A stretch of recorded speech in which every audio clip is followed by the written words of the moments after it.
మంచి మార్గాల్లో వెళ్ళాలని మనం తలంచుకుంటాం. చెడు మార్గంలో వెళ్లకుండా మనకందరూ కూడా మంచి మార్గాల్లో వెళ్ళాలని, మంచి జరగాలని మనం కోరుకుంటాం. కానీ మంచి మార్గంలో నుంచి చెడుగా మారిపోతూ ఉన్నాయి. ఎందుకు? చెడు మార్గంలో వెళ్ళాలని.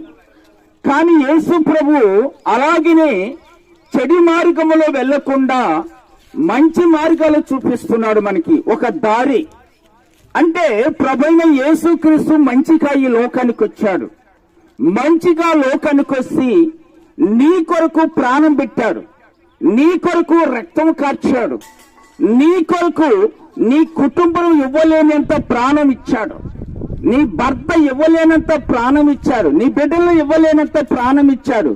ఇవన్నీ కూడా యేసు ప్రభు లక్షణాలు. ప్రేమైన దేవుని ప్రజలారా, ఈ ఉదయకాల సమయంలో ప్రభువైన యేసు క్రీస్తు నీ కొరకు ప్రాణం పెట్టడానికి కూడా వెనకాడలేదంటే అది నీ కృప వలె. కాబట్టి ఈనాడు యేసు ప్రభు ప్రతి మానవుల కొరకు ప్రాణం పెట్టాడు.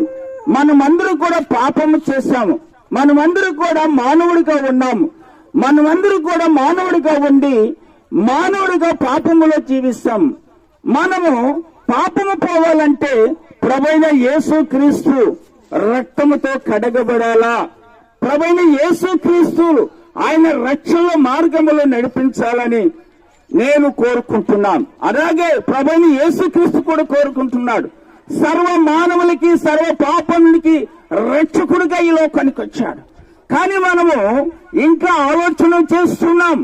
కాబట్టి రోమీలు 3:23లో ఒక మాట అంటున్నాడు, ఏ భేదము లేదు, అందరూ పాపము చేసి దేవుడు అనుగ్రహించి మహిమ పొందలేకపోతున్నారు. ప్రేమైన గ్రామస్తులారు, అమ్మా, చెల్లి, అక్క, అన్న, తమ్ముడు, ఈ యొక్క ఉదయకాల సమయంలో మనమందరూ కూడా పాపము చేస్తున్నాము. కానీ ఆ పాపము పోవాలంటే ప్రభువైన యేసు క్రీస్తు రక్తముతో కడగబడాల. ప్రభువైన యేసు క్రీస్తులో ఆయన సన్నిధిలో ఒప్పుకోవాల. అటువంటి యొక్క పాపాలు మరి యొక్క ప్రభువైన యేసు క్రీస్తును విడిపించాలని నేను ప్రభుత్వం మనం చేస్తున్నాను.